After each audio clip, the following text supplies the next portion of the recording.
Good morning বন্ধুরা, good morning. 13ই July রবিবার দিন শুরু করলাম সকাল 10টা থেকে। আজকে রবিবার ছিল বলে অনেকক্ষণ ঘুমিয়েছি। সবাই আমরা একদম 9টা বাজিয়ে ঘুম থেকে উঠেছি আর ঘরের কাজকর্ম সব কিছু করে এই বসলাম চা খেতে। সঙ্গে থেকেও আমার আজকে সারাদিন আমার ডেলি লাইফস্টাইল তোমাদের সাথে শেয়ার করব।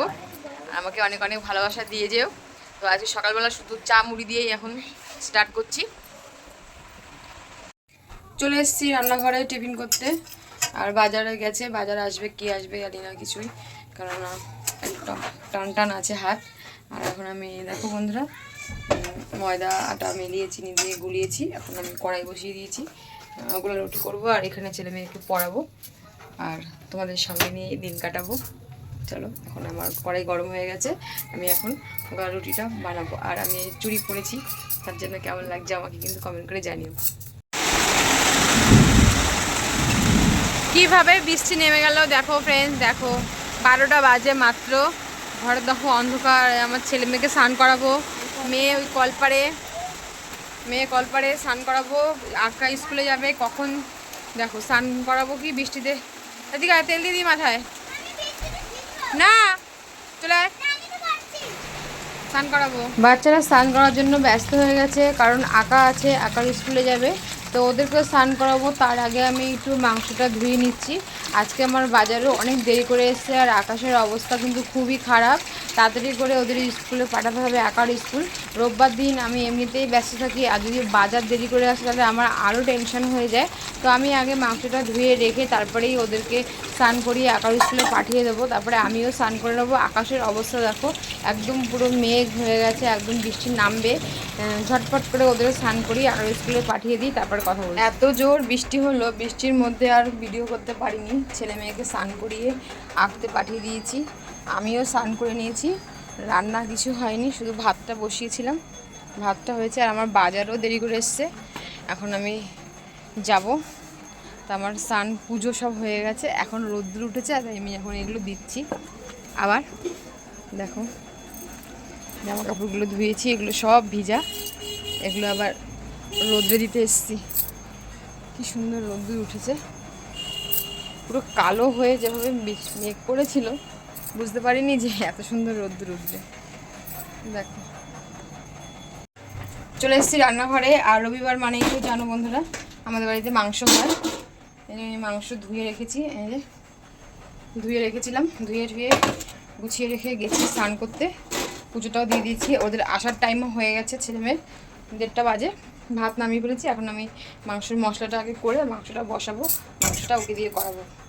ও আসুক, আমি একটু গুছিয়ে রাখি। আমার 1 বান্ডিল মালও রয়েছে, এই দেখো এই মালটাও সকাল থেকে ধরিনি, উঠতেও দেরি হয়ে গেছে, সব কাজও দেরি হয়ে গেছে। রোববার দিন আমি খুব ব্যস্ত, ভীষণ ব্যস্ত থাকি, সময় পাই না, একটু টাইম সময় পাই না। এখন আমি মাংসের জন্য মশলা করব, তারপরে মাংস বসাবো। আজকে শুধু রান্না মাংস আর ভাত, আর কিছু হবে না। রবিবার মানেই মাংস ভাত, সেটাই হবে, জাস্ট মাংস ভাত, আর কিছু না। আমি সব মশলাপাতি গুছিয়ে রেখেছি আর ছেলে মেয়েকে স্কুল থেকে নিয়ে এসে রান্না করছে। আজকে অনেক দেরি হয়ে গেল, 2টো বেজে গেছে, খিদেও পেয়ে গেছে। তাড়াতাড়ি করবেন রাধুনি, ছেলে মেয়ের খিদে পেয়ে গেছে, আমাদেরও খুব খিদে পেয়ে গেছে। মাংস হবে ঝটপট, আর ভাত, মাংস ভাত খেয়ে নেবো, ঠিক আছে। আঁকা করে এসছে, এখানে চলে এসেছি। এখানে দাঁড়িয়েছো বললে। আমি তোমার ভালো আমার মেয়েটাকে দেখো, আমার মেয়েটাকে তো মিষ্টি লাগছে, আমার চেয়ে নাটকু দেখো, মিষ্টি লাগছে আমার মামকে, দেখো আমার চেয়ে মিষ্টি লাগছে, কিন্তু মিষ্টি লাগছে, তাই না মাম্মা? ছেলে মেয়েকে নিয়ে খেতে বসে গেছি। রবিবার মানেই তো মাংস ভাত, মাংস আর ভাত হয়েছে তো এক তরকারি বলেই, কিন্তু তোমাদের দাদাভাই একটু কুমড়ো ভাজা করেছে। এই দেখো বন্ধুরা, আর পেঁয়াজ শসা কেটে নিয়ে এসছে, শসা পেঁয়াজ আর তোমার লেবু। আর কুমড়ো ভাজাগুলো কিন্তু একটু পুড়িয়ে পুড়িয়ে গেছে। তো ছেলে মানুষ যা করেছে এটাই অনেক। আর আমি এদিকে কাজ করছিলাম, তো খাওয়া দাওয়া করে নিই আমরা। আমাদের খাওয়া দাওয়া হয়ে গেছে। আর এই অর্ডার দিয়েছিলাম এই শাড়িটা চলে এসছে। দিয়েছিলাম যেরকম সেরকম আসেনি, একটু কালারটা অন্যরকম এসছে। ভেবেছিলাম যে মানে হলুদ আসবে, হলুদ আসেনি, এরকম একটু সবুজের এসছে। সবুজ বুঝতে পারছি না, কালারটা খুললে দেখা যাবে কীরকম হয়। আমি এখানে অঙ্ক করাচ্ছি, যেহেতু কালকের অঙ্ক পরীক্ষা সোমবার। আর এদিকে রান্নাঘরে টিফিন করছে টিফিন করছে চাউমিন, আর চাউমিন নিয়ে আসছে দেখো। আমি আসলাম দেখতে, এই যে বানিয়েছে চাউমিন। দেখি গ্যাসটার কি অবস্থা করেছো। ঠিক আছে, গ্যাস নোংরা বেশি হয়নি। চলো চলো একসাথে খাবো সবাই। আমাদের সবার জন্য চাউমিন, এটা আমাদের দুজনের একসাথে। আর এইদিকে এই যে ছেলে মেয়েরও চাউমিন। দেখি তো চাউমিনটা। এই দেখো চাউমিন চাউমিন চাউমিন তারপরে আমরা এখন এটা দিয়ে একসাথে খাবো। চামচ আর একটা নিয়ে আসবি। বেশ মজা করে চাউমিন খেলাম, পড়াশোনাও হলো। এবার রাতও হয়ে গেছে, এবার রাতের খাবার। আমার তো একদমই খিদে নেই, পেট ভর্তি, আমি না খেলেই হবে, কিন্তু কালকে যেহেতু সোমবার করব ভাবছি, তাই মাংস থেকে যাবে, তাই সেটার জন্যই রাত্রে অল্প কটা হলেও আমি ভাত খাবো, মানে একবারে সব ধুয়ে মুছে রাখবো। ছেলে মেয়েকে খেতে দিয়ে দিয়েছি, ওরা খেয়ে নিক, তারপরে আমরা অল্প অল্প একটু খাবো।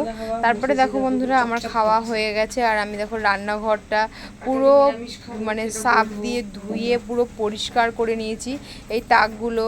আর এখানে দেখো বাসন ছিল কিছু, সেই বাসনগুলো সব কিছু আমি ধুয়ে মুছে একদম পুরো পরিষ্কার করে রেখেছি। আর এই দেখো কলতলায় সব রেখে দিয়েছি, ঝুড়ি, তরকারি ঢাকা ঝুড়ি, বেলনি, জলের বালতি ঠালতি সব কিছুই আমি ধুয়ে একদম নিরামিষ, মানে আমিষের কোনো কিছুই রাখবো না, নিরামিষ করে রেখে আমি তারপরে শোবো। আর দেখো বাইরে হাওয়া দিচ্ছে, বৃষ্টিও মনে হচ্ছে হবে, তাই জন্য রাত্রে আর মাজলাম না, না হলে আমি রাত্রেই মেজে রাখতাম। আর এদিকে দেখো আমার ছেলে মেয়ে কিন্তু ঘুমিয়ে পড়েছে, ওদেরকে ঘুম পাড়িয়ে দিয়ে আমি এদিকে সব রান্নাঘরে পরিষ্কার করেছি।